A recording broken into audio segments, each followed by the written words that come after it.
So if you look at what we did the other day, we talked about setting of the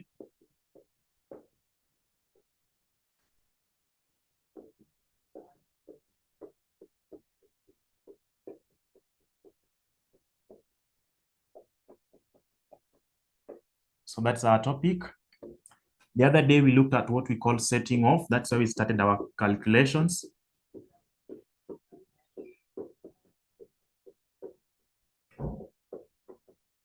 That is what we looked at, setting of stock level. And setting of stock level, we looked at these key areas. We looked at maximum stock level. We looked at minimum stock level. We looked at reorder level. We looked at number of orders, which we are also going to cover here extensively today. Then we also looked at average stock, average stock level. Those are some of the concepts that we covered in our previous session. So now, having looked at this, you are able to solve a question, and that question was tested in which sitting? April 2022, question number 2B. If you move to December 2022 or August 2022, that question was not tested. If you move to April 2023, the question was not tested. Instead, they tested you on what we call economic order quantity, which we are going to measure on today. So, as we prepare ourselves for the next sitting, these are some of the things that you need to put in place. These are some of the things that you need to put in place because you will really need them as you prepare for your exams. I think I've been giving you an hint on what to do, on what to put or to give priority. So this area here, please, as you do your revision, as you do your discussion, ensure that you have knowledge related to this particular area. So if you look at what I've just shared with you,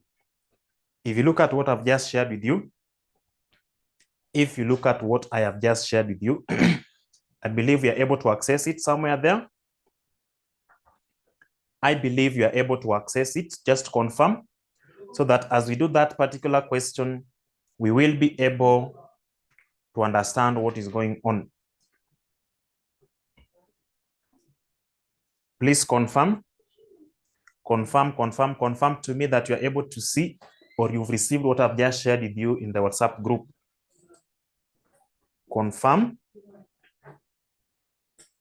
As I look for my calculator here.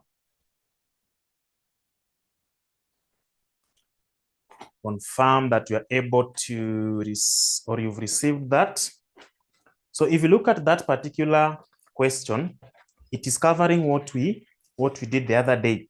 It is covering what we did. It is covering what we did the other day. You are being tested on how to get the maximum stock level, minimum stock level, and then the reorder quantity. The reorder quantity, the average stock level. I think the only thing that we did not look at, but is still within the area that we are discussing, is the number of orders. Number of orders is what we are going to look at, as well as we are going to move to concept number 6. The economic order quantity will help us to get this concept of number of orders. Now, as you look at that question, together, I want us to first of all start with the reorder level, because for you to get the maximum stock level, we need the reorder level. For you to get the minimum stock level, we need the reorder level. And therefore, we are going to start doing our workings from this area. We want to get the reorder level. That will be our initial point. So the first thing here is the reorder reorder level. How do we calculate reorder level, which we normally call this? How do we calculate reorder level based on our previous discussion?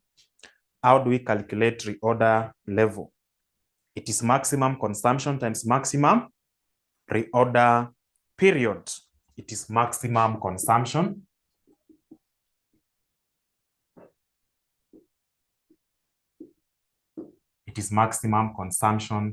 times maximum reorder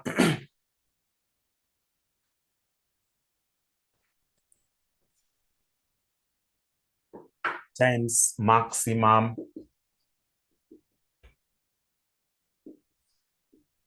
reorder period. That is maximum lead time, the time you take between placing an order and the time that you receive the goods into your premises. That is what we call the reorder level. So based on the information that we have there, are we able to get the maximum consumption? Are we able to get the minimum consumption? Are we able to get the maximum reorder period? So we have the information there given from the month of January to December. We have additional information that is minimum reorder period is 3 months. Average reorder period is 4 months. Maximum reorder period is 5 months. Then we have purchase cost per unit. Of course, that one will be applied when you're going to solve the last part of the economic order quantity. Now, we have been able to see, even if they don't give you, remember this person has given you an hint on what to do, but you know very well, the order, the maximum consumption here, we basically come to the column of demand and look at the highest quantity. It will give us the maximum consumption. So what do we have as the maximum consumption? Let me see if people are even able to see, or do they even have this document with them? What is our maximum consumption in terms of units? Maximum consumption in terms of units. So somebody is giving me 80,000. Lillian, maximum, the highest. Maximum is the highest. It is 280,000. So when I take 280,000 and I multiply, when I take 280,000, then I multiply by maximum reorder period. Maximum reorder period have been given in additional information number 3 as 5. What will I have as the reorder level? What will I have as the reorder level? The reorder level, I'm being told it is 1,400,000. That is what Caleb is telling me. Another person to confirm. Another person to confirm. Another person to confirm.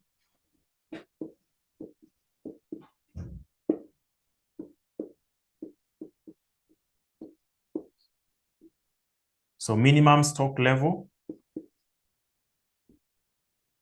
Minimum stock level is equivalent to minimum stock level. Minimum stock level is equivalent to minimum stock level. Minimum stock level is equivalent to reorder level minus normal consumption times normal lead time. It is equivalent to reorder level minus minimum consumption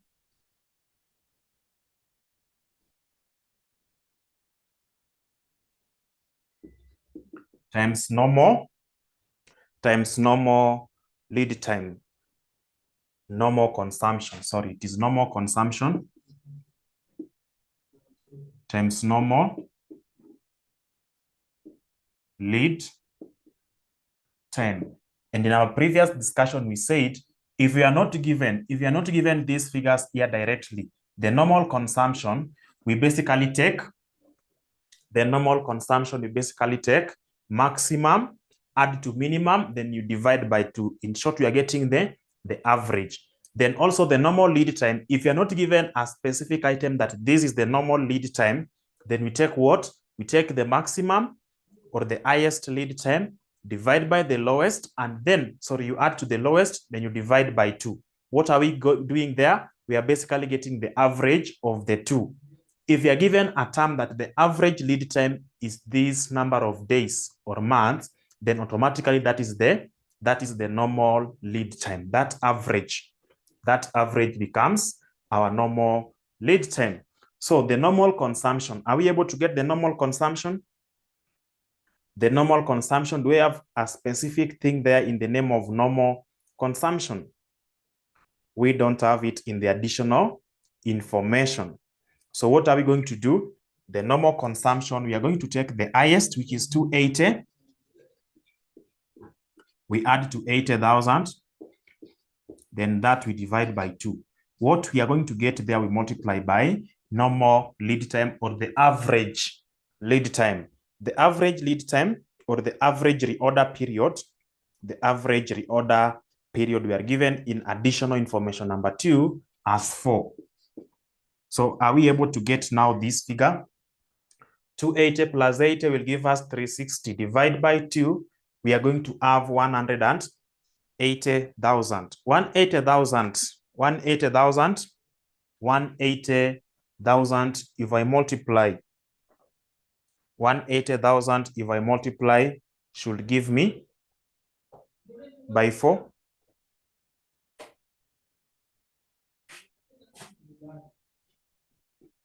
This one here, divide by this, then multiply by 4. What are we getting? I'm being told we have 720,000 units. That is the minimum stock level. Then I move to the third one. That is, when I move to the third one, I'm going to use maximum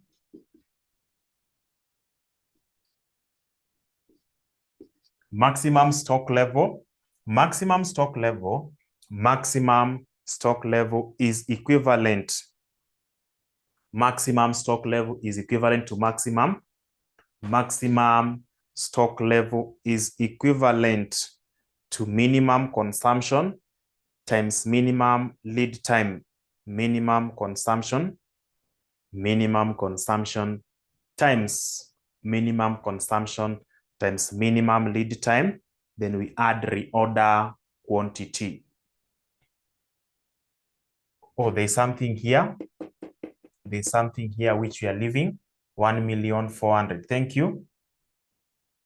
This one here is 1,400,000.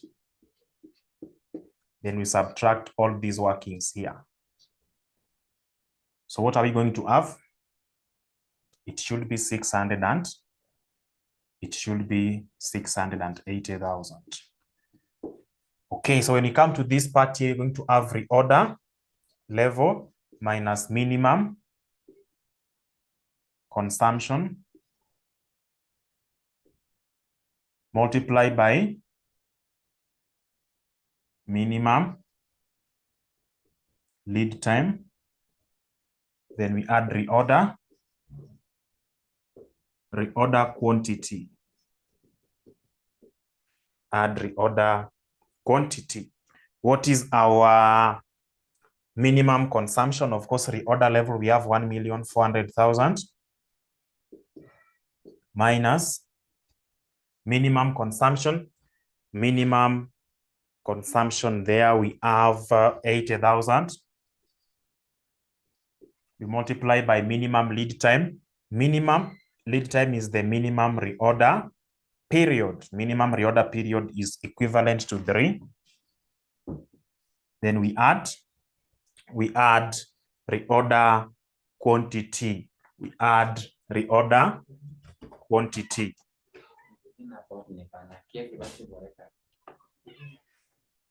Minimum reorder quantity, or the multiply by reorder quantity. So look for this figure here, and then I want to see your answers before.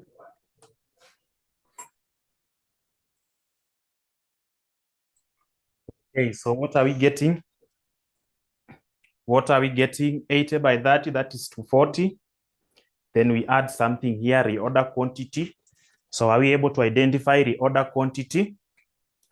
Are we able to identify reorder quantity? reorder quantity, the quantity that they take at any given time.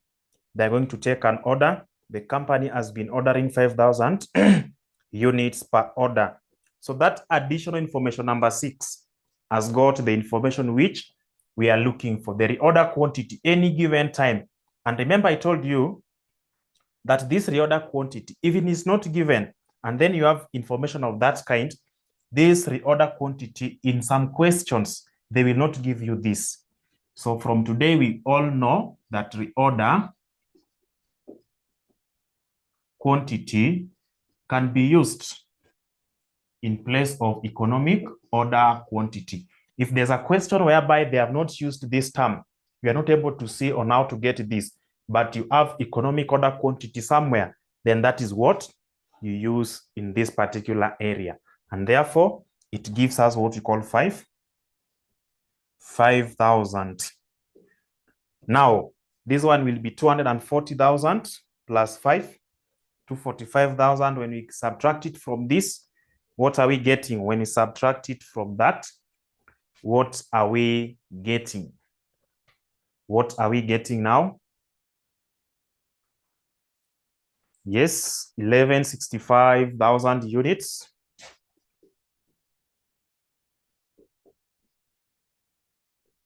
$1165,000 units. So that is what you are expected to do in that particular area. They want us to go ahead. They want us to go ahead and get this item here. We are required to get average stock. Average stock. Average stock is basically equivalent to maximum stock level plus minimum stock level. Whatever you get there, you divide by 2. Do we have that? Maximum stock level, we have maximum here, 11. We add to minimum.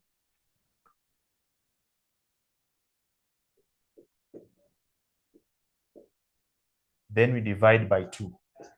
So I expect my good students to show me that.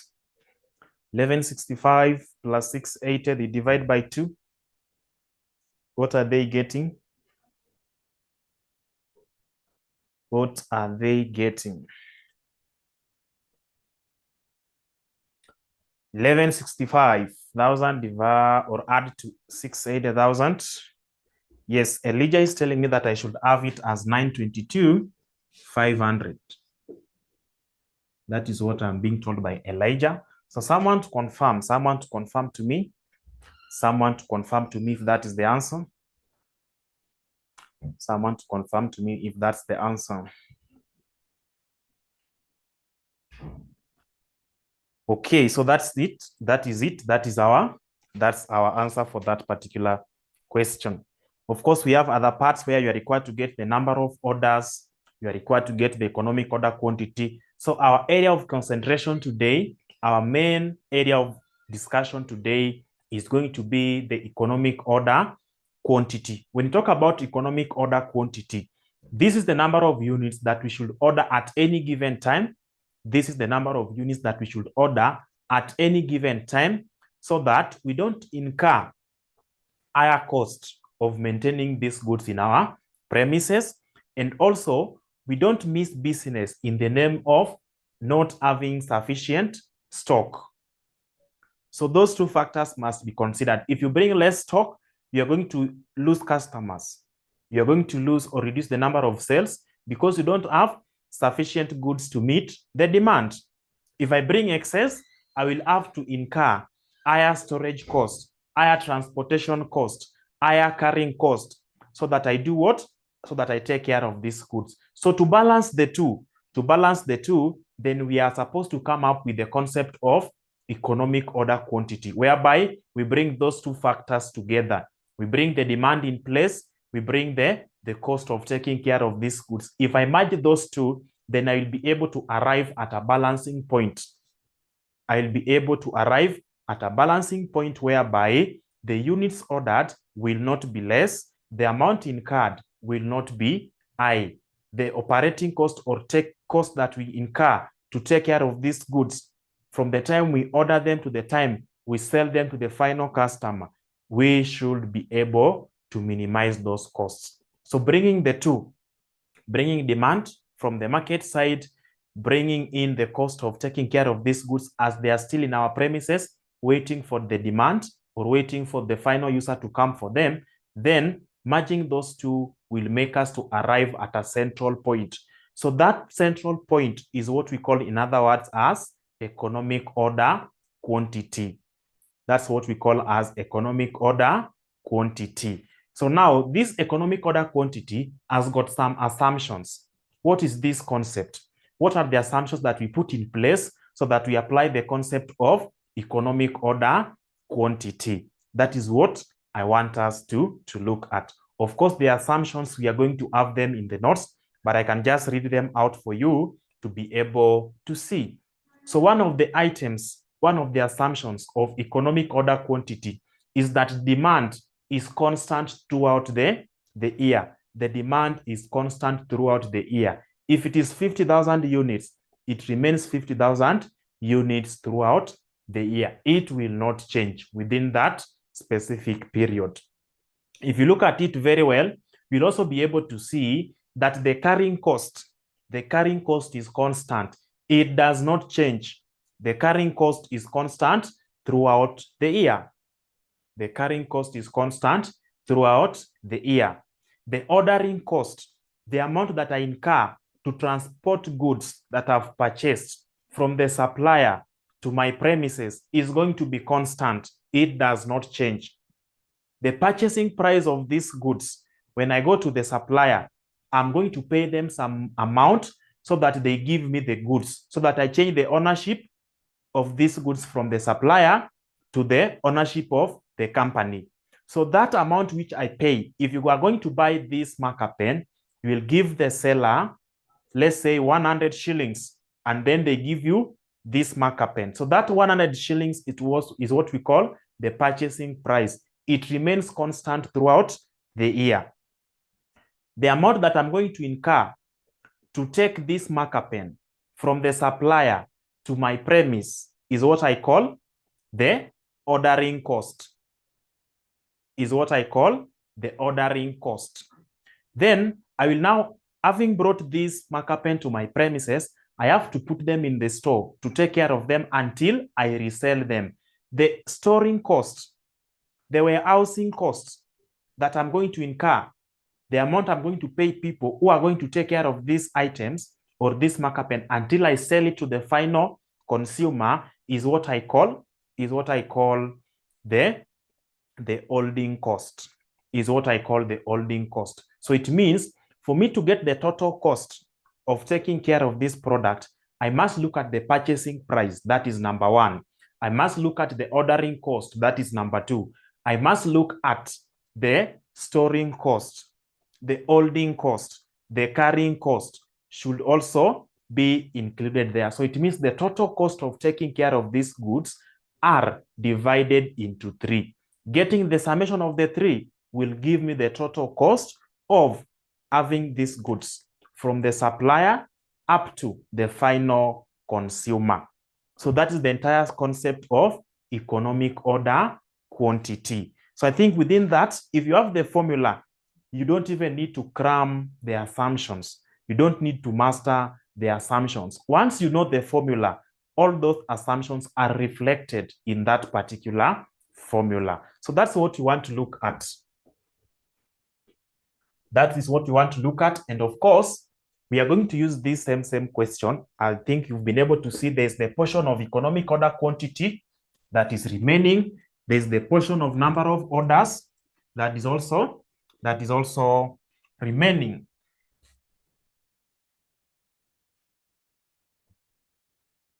So let's see what this economic order quantity entails.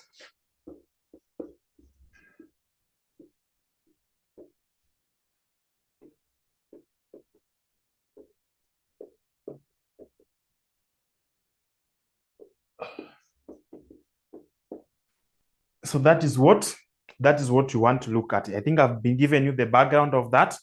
So this economic order quantity, we are going to look at it when you only have one particular product. We don't have range. We don't have different prices. But then there are some people who buy goods in bulk. That is bulk purchases. So for bulk purchases, you can also be given a discount on the purchasing price. And therefore, because we have a discount, we have different levels, we have different ranges. We are going to have also different economic order quantities at any given range. So for at this level, when you're going to do your management accounting paper, if you're going to do your ATD, that is fundamentals of management accounting, expect the examiner not to give you a simple thing. Expect them to give you an interval of several economic order quantities. And then from there, you will be asked to give the total cost of each level and then advise the company properly that at what range should we purchase our goods. Are you going to look at the discount and forget that this discount will affect our total cost? Are we those people who are only concentrating on the discount, that the discount amount is very high? Let's say you are given a discount of 10%, but are you able to look at the implication of this discount? Remember, if the discount is 10%, you're going to purchase in bulk, and that bulk purchase will affect your total cost of carrying, or the total cost you incur to take care of these goods. So if you look at those costs and the discount that you're going to have, are you saving something, or you are going beyond the amount that you're supposed to spend? Such factors are going to be considered when they set that particular concept. So for us to get the economic order quantity as a formula, the economic order quantity is equivalent to square root of 2DCO over HC. And I've said very well that this D stands for demand, annual demand. Then if it's given for the entire year, this CO stands for ordering costs. And then we have HC, which stands for, holding costs. So some of you may go to the exam room and find that the term or the word holding cost is not given in any question, but instead the examiner has used what we call carrying cost. So you have carrying cost, you have ordering cost, you have purchasing price, but then you are being asked to do what? To get economic order quantity. So in the place or in a question whereby this term here, holding cost, is not given, just look for this other term called carrying. Look for this other term called carrying cost. These two mean the same thing. So if you find carrying cost, you are referring to holding cost or HC. If you find carrying cost, it is still representing this HC. So this carrying cost or holding cost is the amount you're going to incur to have these goods until you sell them to the final user.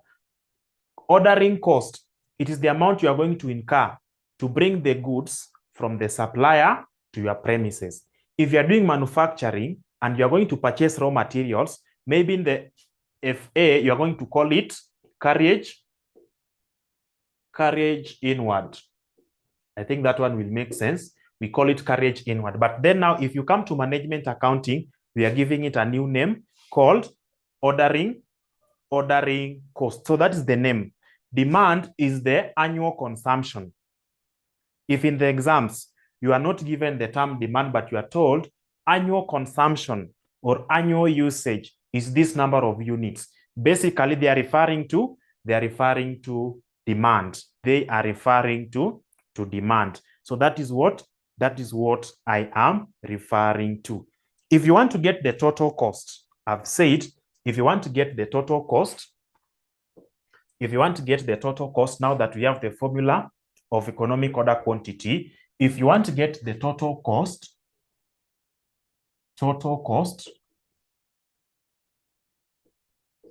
total cost, you are going to have three components. I've said this total cost entails purchase cost, purchasing costs. We are going to add that. We are going to add that to what we call total holding costs. We are going to add that to total carrying or ordering costs. For us to get ordering cost, we are going to look for number of orders. Can the examiner ask for the definition of economic order quantity? So the definition of economic order quantity, of course, they can ask you that, but that is very simple. They are going to ask you the assumption. They are going to ask you on application of the formula, the quantitative part of it. But then economic order quantity, if you are being asked about the definition, this is the quantity, this is the central quantity that considers the cost to be incurred so that you don't overstock, and the units that you are going to have so that you don't have deficit at any given time, the customer's request for your product. That is it, as simple as such. So you are going to be asked about the assumptions which you need to know. We are not going to bargain about that. The assumptions must be at your fingertips. And then now we come to the application of the formula here. So when you talk about ordering cost, for us to get ordering cost, you must look at the amount you are going to spend in making one order, then you multiply by the number of orders. So it means for us to calculate the total ordering cost, the cost per order, we have it here. This is the cost per order. So whatever you are lacking is that the number of orders, which you are being asked in the other, the other question. So once we have the number of orders, we'll be able to get the total, ordering cost. Then this holding cost is now the amount we are going to incur to store these goods in our premises, the holding cost, and therefore it is dependent in the number of units that you have in your store. It is dependent in the number of units that you have in your store. But ordering cost is dependent on the number of orders you are going to make. Purchasing cost is dependent on the number of units you are going to purchase. It is dependent on the number of units you are going to purchase. It is dependent on the demand. And that's why when you're going to get the purchasing cost, when you're going to calculate the purchasing cost, we simply take demand, we multiply by purchase price. So you're going to get D multiplied by P. That is the formula. If you want to get the holding cost, we are going to get holding cost per unit. We multiply by the units that are purchased. Sorry, you multiply by the units that you have in your premises. For us to get that, for us to get the units that you have in your premises, we are going to have economic order quantity. We divide by 2, then we multiply by holding cost. That is the total holding costs. When you want to get now the ordering cost, we now want to get the ordering cost. Remember I said, for us to get the total ordering cost, we'll take number of orders. Then you multiply by cost per order. So the number of orders multiplied by cost per order, we are going to have demand over economic order quantity. Then we multiply by ordering cost. Why am I? Please tilt the camera. I can't see the far east side. Let me see. So as you can see, I keep on emphasizing on the number of orders times cost of making one order. I have a reason for that.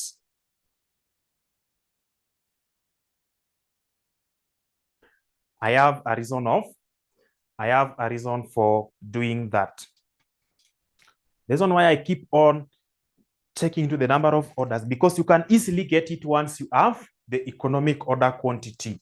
Now, this cost here, this part here, this is the cost per order, which means this portion represents the number of orders. So if you look at the other question which you are doing, which we've not completed because of this remaining portion, we were required to do what? To get the number of orders. So as we now move forward, you should be able to get the number of orders once you have your economic order quantity. So number of orders, write it somewhere, because I know majority will forget that.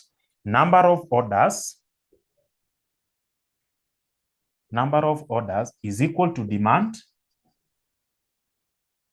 over economic order quantity. This one here gives us the number of orders, and that's why we multiply by cost per order to get the total ordering cost. That is what we need to have in place. That is what we need to have in place. So before we move forward, before we look at any other thing, are we together? Are we together? Are we getting something? Have we learned something? Are we better than when we joined the class? So having seen that, why are we bringing in the total cost concept? Why are we bringing in the total cost concept? Remember, you are looking at two things: the amount we are going to incur to store goods in our premises and the risk of losing business because we don't have sufficient stock. Now, the reason why we are bringing in the total cost concept, there are some suppliers, there are some wholesalers that when you go to buy goods in bulk, the bulk purchases concept, when you now go to buy goods in bulk, they are going to give you the price discount. They tell you that the first 100 units, there is no discount. The next 100, there will be a discount of 5 shillings per unit. The next 100, which means they expect you to buy at any time you're going to purchase, the next 100 now will be the first 300 units. So the first 300 units, 100, there is no discount. 100 with the discount of 5 shillings. And then the last batch of 100, you're going to be given a discount of 8 shillings per unit. That is their selling strategy. When they give you discount, you're going to purchase in bulk. But then they are looking at the final effect, the number of units they are going to sell at the end of the period, the frequency at which they are going to sell their products, and request for restocking. If we now come at this point, how is that a problem to us? How is that a factor to be considered to this particular company? For economic order quantity, you are able to see that we have this cost, ordering cost, we have holding cost. So for examiner to test you on that particular area to see the effect, they are going to peg this one here to be dependent on the purchase price. It is going to be dependent on the purchase price. So they tell you that the holding cost is 20% of the purchase price. So anytime the purchase price is 10, our holding cost is 20% of 10, which is 2. When the purchase price is now lowered because you are going to buy in bulk and the price has been reduced, then we are going to have a price of 8. What will be our holding cost? 2% of 8. It will be 2% of 8, which means you are going to have 1. You are going to have 1.6. So the moment holding cost changes, this is the purchase price. The moment holding cost changes, we don't expect to have the same economic order quantity. Is it? Remember, our economic order quantity, of course, demand will be constant as per the assumptions of this particular concept. So when you look at the ordering cost per unit, it will be constant. So what does the examiner do? They just twist this. They keep on changing the holding cost. They peg it on the purchase price, whereby if you buy this number of units, the purchase price is 10. You get holding cost of 20% on the purchase price. So your holding cost will be 2. That is the only thing that is changing. You get your economic order quantity. If you increase the quantity, they are telling you that the purchase price now is 8. But remember, our holding cost is pegged on the purchase price. That is 20% of the purchase price, 1.6.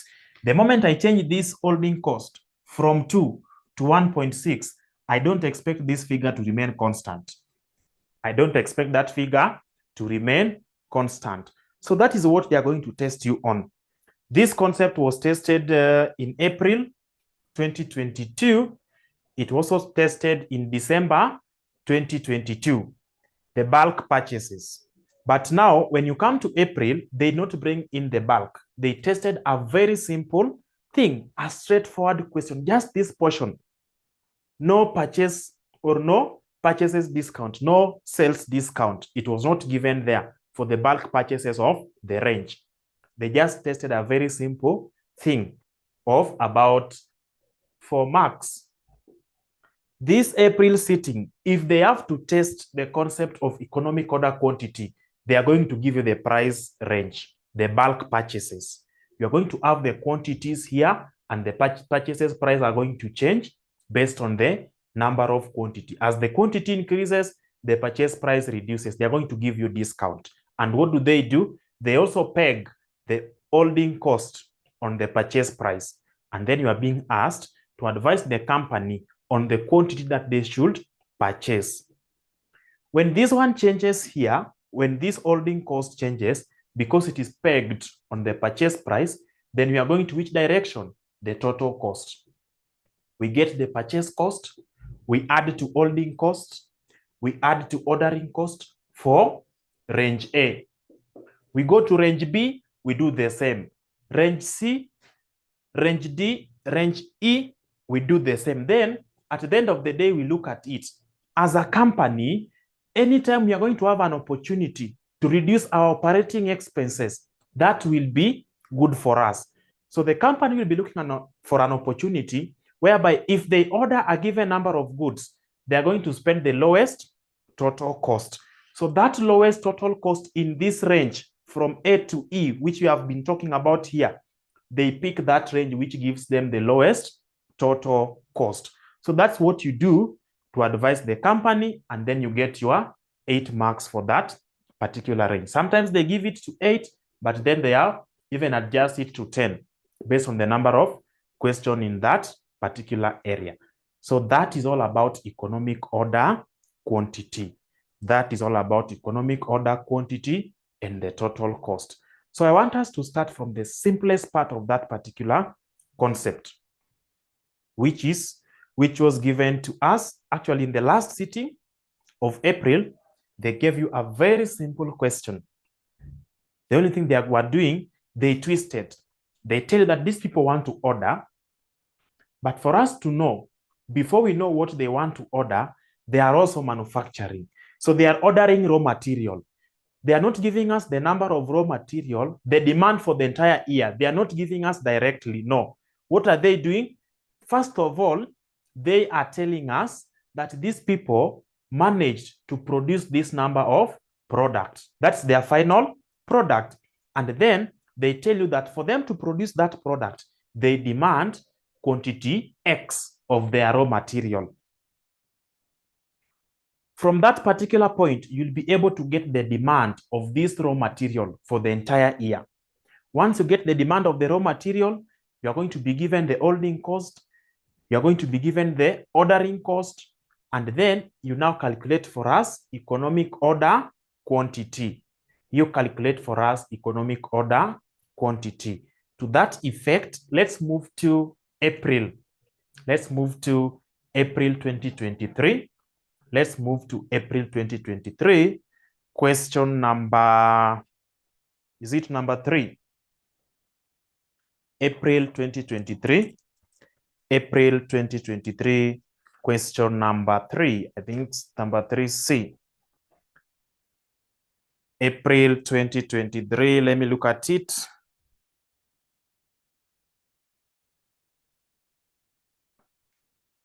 April 2023.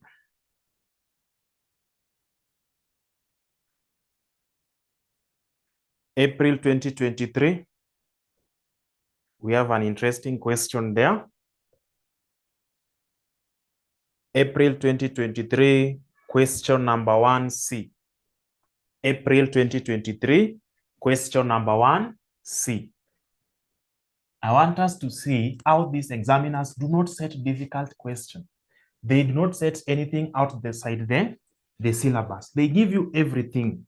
They just follow the syllabus. So let me retain the formula there for benefit of majority of us. So that is what we have. I want us to interpret the question together. We are being told, actually we are doing April 2023, question number 1C.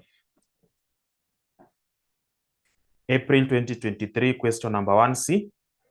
So we are being told that Digital Television Limited manufactures digital televisions. So that's their product. They are manufacturing digital television. So they are not purchasing. But then if they're going to do purchases, they are going to purchase raw material, which they use to do what? To manufacture the digital television. The main component used in making digital television is the fluorescent bulbs. So what is their raw material? The raw material they are purchasing, raw material is called fluorescent bulbs. Finished product,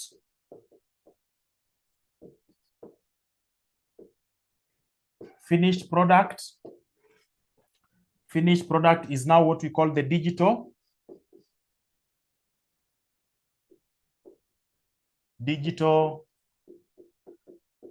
television. That is the finished product. So if you're going to look at, remember, under economic order quantity, we said what they are going to order for them not to incur a lot of cost.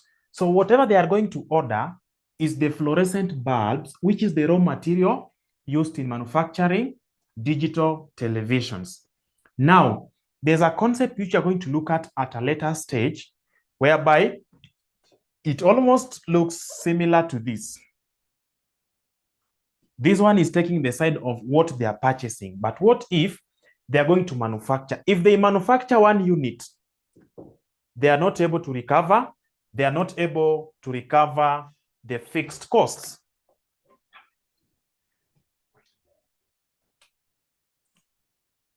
Just okay, so I think we can proceed.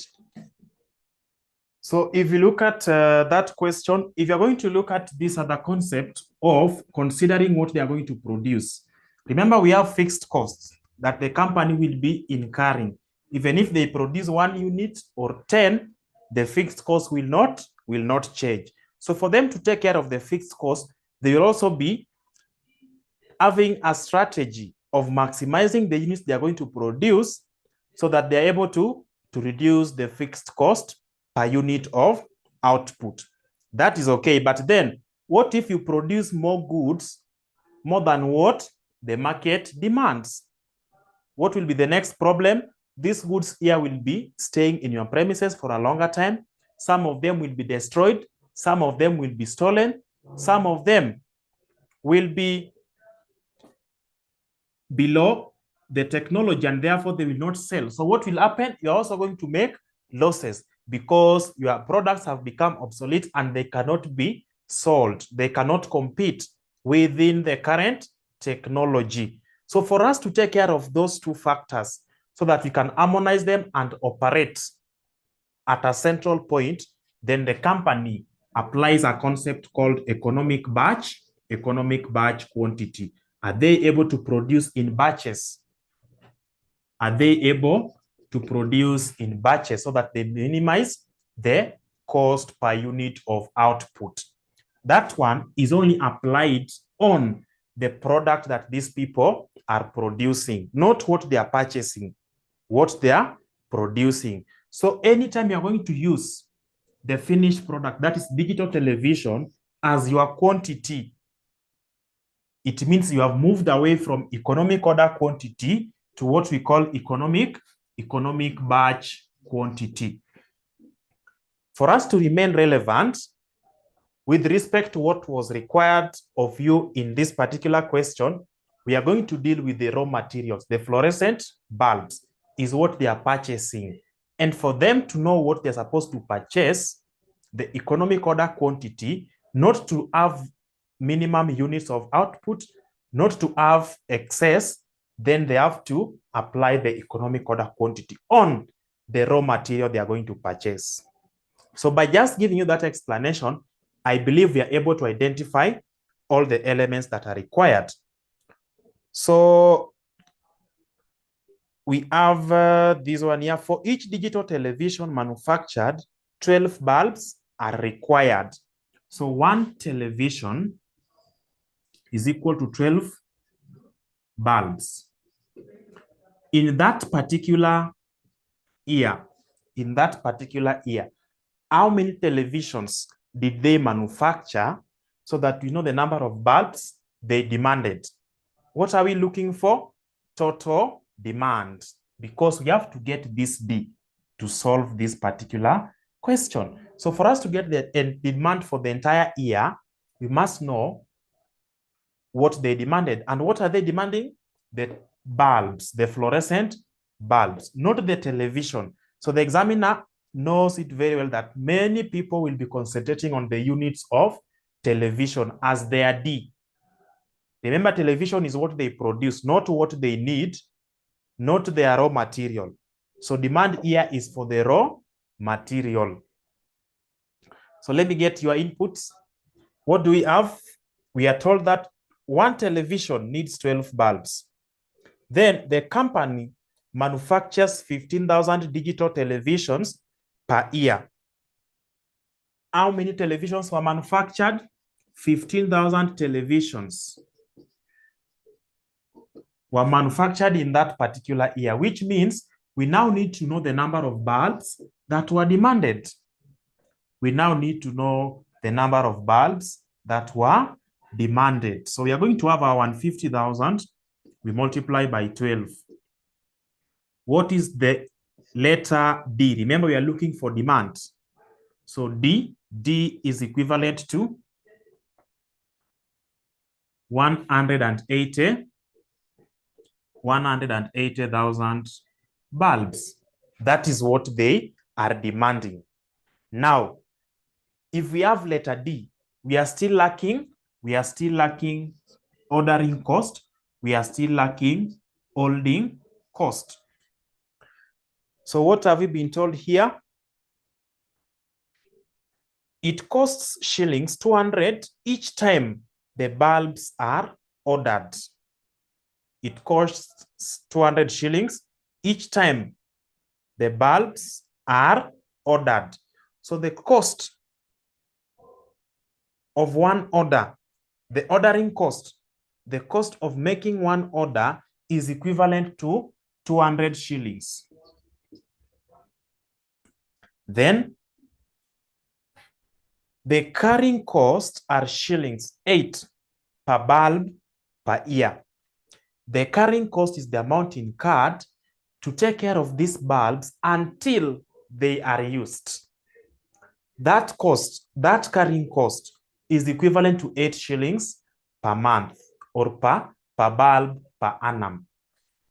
That carrying cost, remember I said in our formula we have HC, that this HC, this holding cost is the same as carrying cost, and therefore that HC is equivalent to 8. So we have D down there, we have CO, it is here, we have HC, it is here. So can somebody just get me the value of economic order quantity? economic order quantity will be the square root of the 2 multiplied by demand, multiplied by ordering cost per unit. Everything there we divide by 8, and then we get the square root. So I expect my good students to get me that. Economic order quantity. Economic order quantity. Economic order quantity, what are we having? So our economic order quantity is equivalent to 3,000. That is our economic order quantity. That is our economic order quantity. Now that we have that in place, are we able to proceed? Calculate the number of times per year the bulb will be ordered, assuming 360 days in a year. Calculate the number of times. Basically, the examiner did not want to give you this question directly. They want you to get the number of orders. Are we able to get the number of orders? Are we able to get the number of orders? The economic order quantity. The economic order quantity is equivalent to 3,000. How do we get number of orders? How do we get number of orders? So number of orders. Number of orders, I've just said it some minutes ago. Number of orders, we must first of all get demand, which we already have. And then we divide by economic order quantity of 3,000. So it is equal to demand over economic order quantity. If we divide this, what are we getting? What are we getting? What are we getting? We are having 60. We are having 60 orders. That's the number of orders they are going to make in that particular year. But then the total number of days in that particular year is equivalent to 360. So how many times are they going to make the orders? We have the total number of days in a year, and then we have 60 orders they are going to make. So how many times will they make these orders? How many times? How many times are they going to make these orders?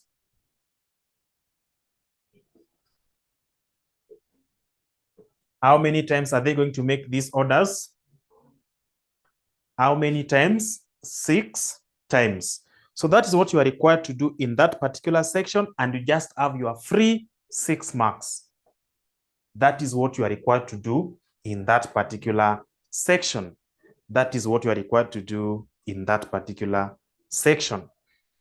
So let's move to the other part you can now complete. The other part you can now complete. What I want us to do, maybe with this, you can say you are required to do what? To get the total cost, because you are not given the purchasing price per unit. We are not given the purchasing price per unit. If you are going to get the total cost is equal to demand times purchasing price plus economic order quantity. We divide by 2 to get that, then we multiply by HC. Then we add demand over economic order quantity to get number of orders. We multiply by ordering cost. So if the purchase price is not given, we assume that it is 0, and therefore demand times 0. A number times 0 will be 0. So we don't need to have this. If you are asked about total cost, you are not given purchasing price, then your total cost will be number of orders multiplied by ordering cost plus units that you have multiplied by carrying cost. So total cost is demand times price plus this one here. But if price is not given, we eliminate that section. We only remain with these two. So maybe you can try getting the total cost from this particular question. The total cost, can we get it? Our total cost will be equivalent to economic order quantity of 3,000. We divide by 2. We multiply by holding cost, which is 8. Then we add demand, which is 180,000. We divide by 3,000, and then we multiply by ordering cost per unit, which is 200. My grade students should be able to give me this. This one will be 1,500 by 8. 1,500 by 8. Then you add 2. You add to 60 by 200. Someone should be able to indicate that answer there. Someone should be able to indicate that answer there as I look for. These are the questions. Somebody should be able. So we have 84 shillings. We have 84,000. We have 84,000. We have 84,000 shillings. That is the total cost. Now, if you look at December 2022, question number 1C. December 2022, question number 1C should be able to serve us very well. Should be able to serve us very well in that area. Then April, they tested this concept consecutively because 90% of the students, actually it is 95% fails in that question. So they are tested it consecutively. Still, this 95% did not reduce. It was still 9. Actually, it increased to 96% now. Those who failed in that particular question. That is why it was repeated. And this sitting that we are now going to, this semester, if this question appears there, this number will increase to 97%. Those will be failing in that particular concept. And I know very well that those who are in this particular meeting will not be among the 97%, but will be in the 3%. We are going to get this question right. So I think you can just indicate those sittings, then you create time. You can just indicate those sittings, you create time to do that. So look at December 2022. Question number 1C. Question number 1C. If I look at August, they did not test that. Okay, later in which sitting here? April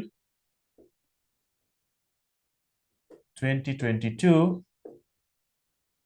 April 2022. Question number 3B. And then, do we have anything in December? So December 2021, question number 1A. It was tested there. If I move forward to which sitting?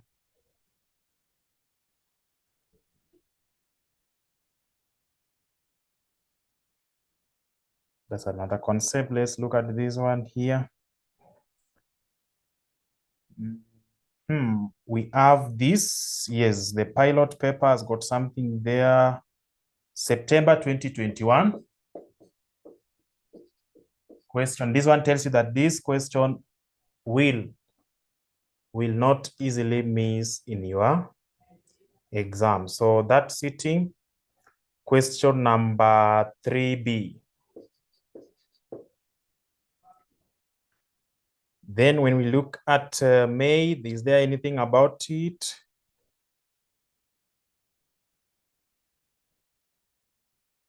May, do we have something there? I think that's enough for now. You can just look at that, as we'll be also looking at other concepts there or other questions, then you go through them. My main point of interest will be, let me see if this December will consume a lot of time. I think so. The December one, okay. So I want you to create time, that December sitting, this one here, 2022. This one should be your assignment. We are going to do April 2022. The same concept. Whatever they did is just change the figures. They just changed the figures and left you to struggle with the remaining part. So let's look at April. Let's look at April. Let's look at April. April 2022, question number 3B. The following information is provided. So we are looking at April 2022, question number 3B. The following information is provided in relation to Baridi Co. Limited.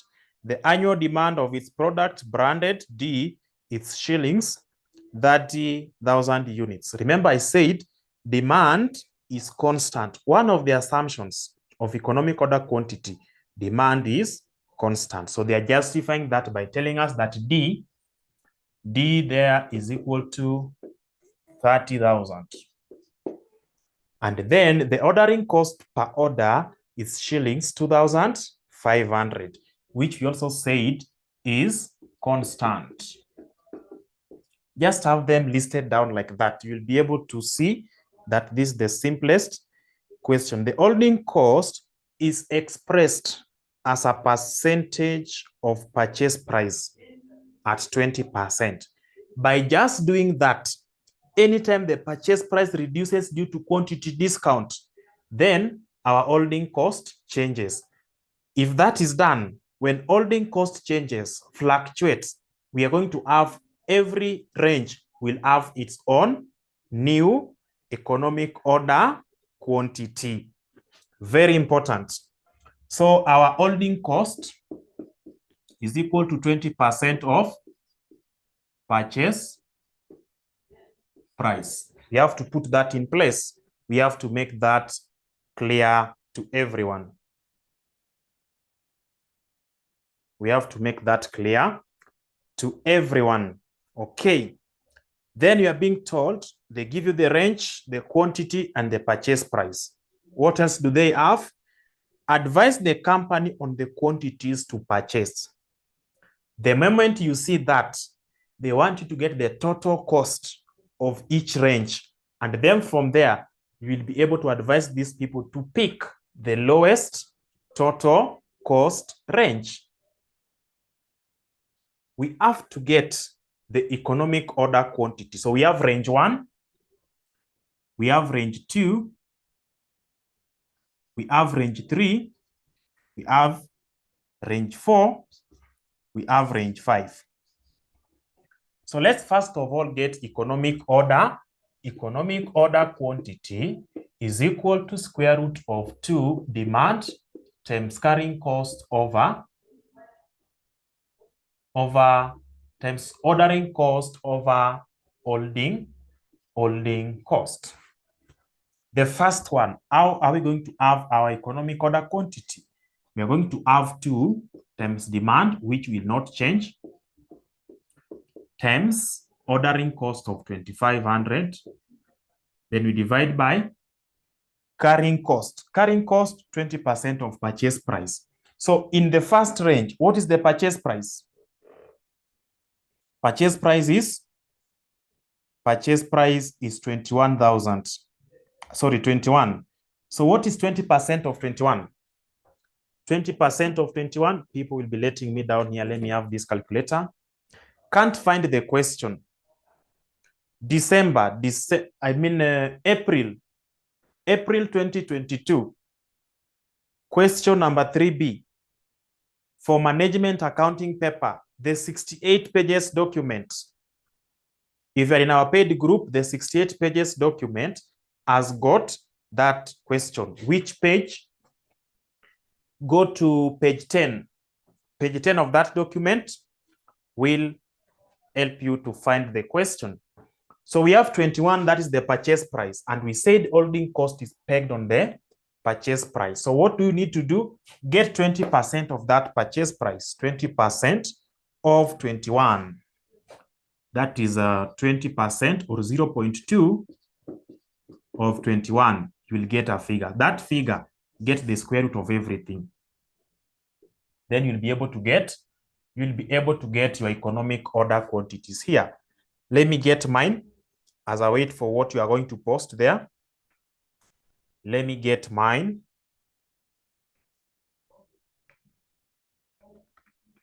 Let me get mine as I wait for what you are going to post there.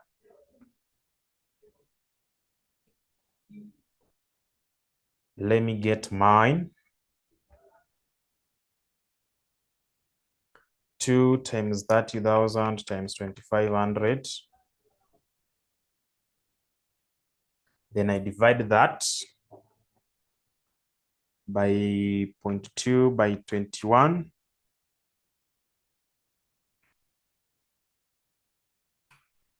So we can put it to the nearest whole number, which is 50. Okay. I think that is the holding cost you are getting. 0.2 by 21 is 4.2. I want the solution for the entire item. What are you getting? What are you getting here? I'm able to get 5976. This second one, I'm going to have 2 times 30,000 times 2,500 over 0.2 times purchase price of the second band. The second band, yes, we are going to round off. I can see people are doing the right thing. So the second band, we have a purchase price of 19 shillings. So just go to your figure, change 21 to 19. And then confirm to me that you are going to get, or you are getting 62.83. So that is the economic order quantity. Then I move to band 3. I'm going to have 2 times 30,000 times 2,500 over 0.2 times the third one. I'm having 17. So it is 0.2 of 17. 0.2 of 17. I'm having 66.42. Then my fourth band is having a price of 15.5. My second band is having a price of 15.5.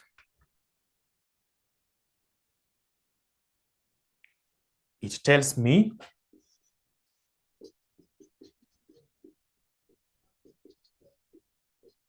over 0.2 times 15.5. When I do that, I'm getting 69.56. And I believe everyone is getting that. Yes, I can see. When I move to the last one, I'm having 2 times 30,000 times 2,500 over 0.2. And then I think the last band, I have 13. So when I have 13 shillings at the purchase price, I need to get 20% of this to be able to get this HC. If I do that, what are we getting? What are we getting? I don't want to post the last one until I see your response for that last one. Until I see your response. What is the figure here? Economic order quantity. Economic order quantity.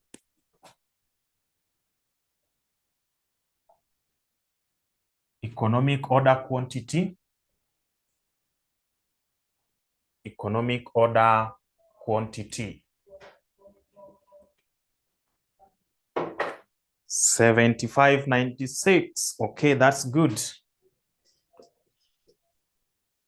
So remember, we add a range.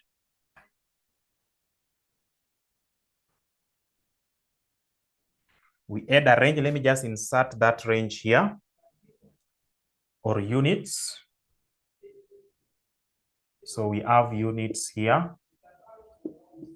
That is 1 to 3,000. Then this one here will be 3,001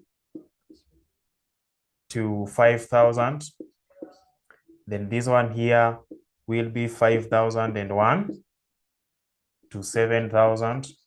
And then this one here will be 7,001 to 9,000.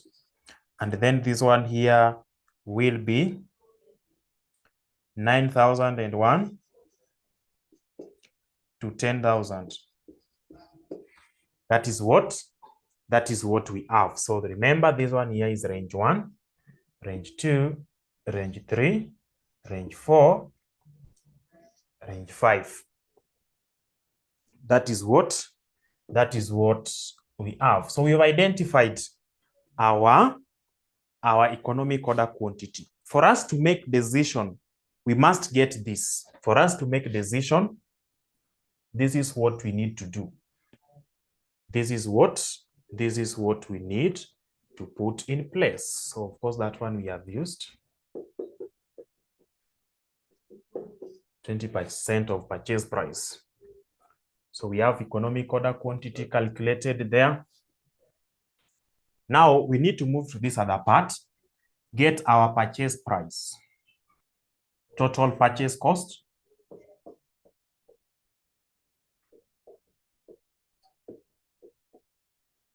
We need to get holding costs. We need to get ordering cost. And then we need to get total cost. From there, we will be able to make a good decision. We will be able to advise. Now, we want to advise based on this basis. We cannot order anything. We cannot order anything below the economic order quantity. We cannot order anything below the economic order quantity. So if the range, everything within the range is less than the economic order quantity, we are not going to accept that discount. We are going to forget about the discount. If our economic order quantity falls within the discount, if our economic order quantity falls within the discount, we are going to use our economic order quantity. Now, for example, this is what I have. This is what we are given for us to get price discount of 21 shillings. If I have economic order quantity of 59.76 and I must order 1 to 300 for me to buy at 21 shillings, I cannot accept this because this figure here, this range is below my economic order quantity. So what do? I don't need to calculate all this. I just indicate reject the discount. That is what you indicate. Of course, you will have a decent thing. You will have a table there. When I want to move to the second one, my economic order quantity is 62.83, but they want me to order for a product between 3,001 to 5,000 for me to be given a discount of 19 shillings per unit. So because this range here is below my economic order quantity and I cannot order anything below economic order quantity, what do? I do the same thing, reject the discount. I don't need to take time to calculate that. No, it is below my minimum, because if anytime I order goods below this, what am I going to do? I'm going to miss business. I'm not going to meet the demand. So that means I'm going to lose business. And therefore, I cannot order anything. Yes, I can order above, but I cannot order below the economic order quantity for batch purchases. So I therefore reject the discount. When I move to this part here, I look at the range. The range is 5,001 to 7,000. And my economic order quantity is 6642. My economic order quantity is 6642. So if it is 6642 and it is within this range, we are all able to see that it is found within this range. It is not below, it is not above the range. It is within this range. So what am I going to do? I am going to use this. I am going to use this as my economic order quantity. I'm going to use that as my economic order quantity. Why am I saying that? Why am I saying that? Check our policy, check our formula of getting total costs. Total cost is equal to demand times purchase price, which will give us this. Then we add holding cost, which is equivalent to economic order quantity, divide by 2, then I multiply by holding cost. What do I need for the ordering cost? It is demand over economic order quantity, then I multiply by ordering cost. So as you can see, the figure that I'm going to apply there is very important. Of course, demand will not change. Purchase price is going to change because it is being affected as we move downwards. Here it is 21, here it is 19, here it is 17, here it is 15.5, and then here is 13. How about this holding cost? It changes because at this first point it will be 20% of 21. At this point it will be 20% of 19. At this point it will be 20% of 17. It will keep on changing, and therefore I need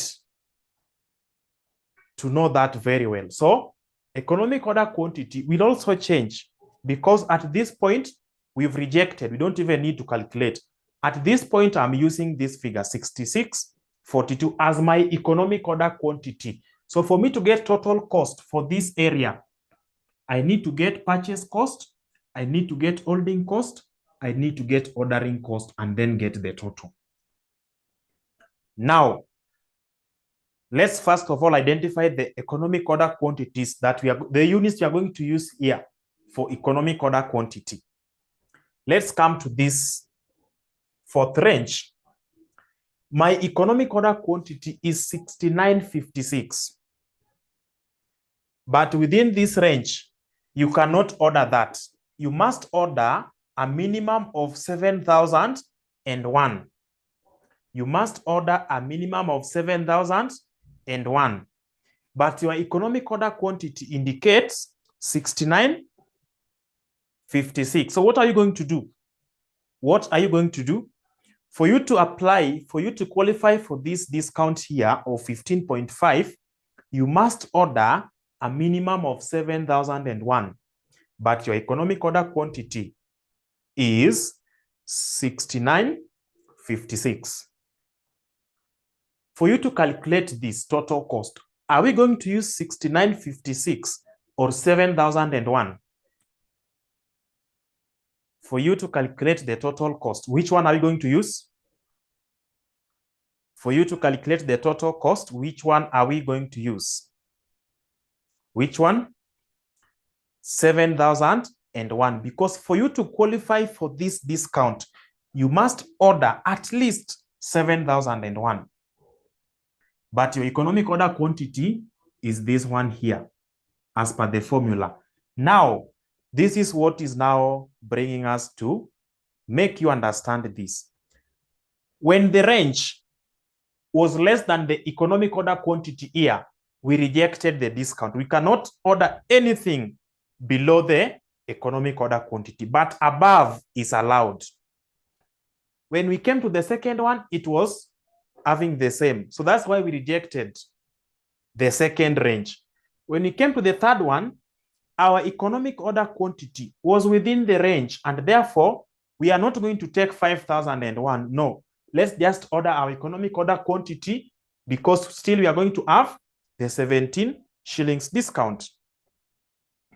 When I come to range 4, I have to buy 7,001 at least to get this discount, but my economic order quantity is 69.56. So I must order this.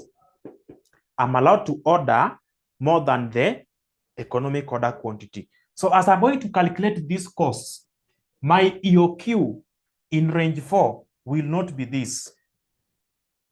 It will not be that one. It will be 7,001. It will be 7,001. When I come to the last one, my economic order quantity is 75.96.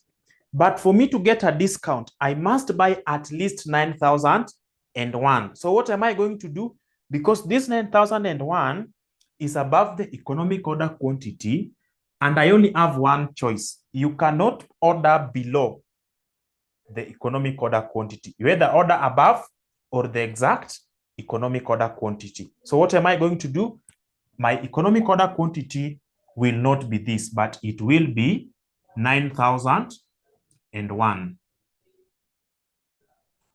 So I think we've now seen that is above, that is below, and whatever is within. If you understand this concept, just expect your free 8 marks as you as you are going to sit for your exams.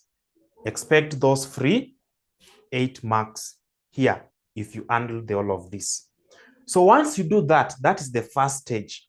We now move forward to get purchasing cost, holding cost, ordering cost, which we are going to do at the highest speed possible. So let's start with purchasing cost. It is the units multiplied by, it is the demand multiplied by purchase price. Our demand has not changed. It is still 30,000. Don't confuse. The formula says that demand, constant. Ordering cost per unit, constant. Holding cost per unit is what is now fluctuating for us to get economic order quantity, because it is pegged on the purchase price, which is also fluctuating. So another person who is also keen and is able to identify what is going to happen, they don't just indicate this, they get the exact figure. So instead of having this, they have their 0.2 by 21, they get their 4.2. They have 0.2 by 19, they get their 3.8. They have this, they get their 3.4. They have this, they get their 3.1. They come here, they get their 2.6. Once I have all this, let me come to this section. It is now demand times, it is now demand times purchase price. It is now demand times purchase price. So let's come to demand, which will not change. It is 30,000. By purchase price, which is 21. The first one is 21. 630. Sorry, this one here, we are not going to apply this because this one here we rejected. So we don't need even to calculate it. We just come to this one here directly. So that one was 17 times 30,000, 510. I come to, from 17, I'm going to 15.5.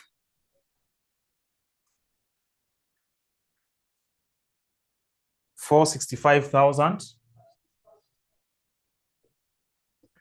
I come down here, I have 13 times 30,000. I will have 390,000. I'm done with purchase costs. I am done with purchase cost. I move to holding cost. What is my holding cost? Economic order quantity divided by 2 times holding cost per unit. And our holding cost, I've reflected them down here, exact figures. So what do we do? The first one, we come to this section. I will have my economic order quantity, which we said is now 66.42 divided by 2 times 3.4 will give me 11,2. We can have it to the nearest whole number, 11,291. I move to the next one. I will have my economic order quantity, 7,001 divided by 2 times this one here, 3.1. I believe we are also getting that. I believe all of us are getting that. Then I come to this last one here. My economic order quantity is 9,001. I divide by 2, multiply by 2.6. What am I getting? 11,701. I am moving to the ordering cost. It is demand over economic order quantity. Then I multiply by ordering cost. So my demand is 30,000. Then ordering cost is constant. It does not change. Then we are going to do that by dividing it by economic order quantity. So at this point, my economic order quantity is 66.42. I have 11,292. This other one is 7,000. 10, 713. Then 9,001.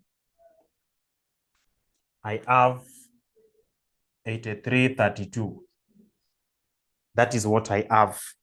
Now, once I have that, get the total costs.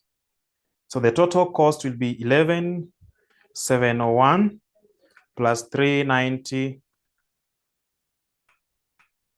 390, that is 410. 410,033. I come here, 465,000 plus 10,852 plus 10,713. I have 486,565. Then I come to the last one, 510 plus 11,291 plus 11,292. I'm going to have 532,583. So we've reached that point whereby we want to advise. We want to advise the company. Remember, we advise based on the lowest. We advise based on the lowest cost of taking care of the goods. So if I have this, I'm going to spend 532 to maintain these goods when I purchase 66.42. When I purchase 7,001 as my economic order quantity, I'm going to spend 486. When I order 9,001, I'm going to spend only 410. So what do we tell the management? Advise, purchase.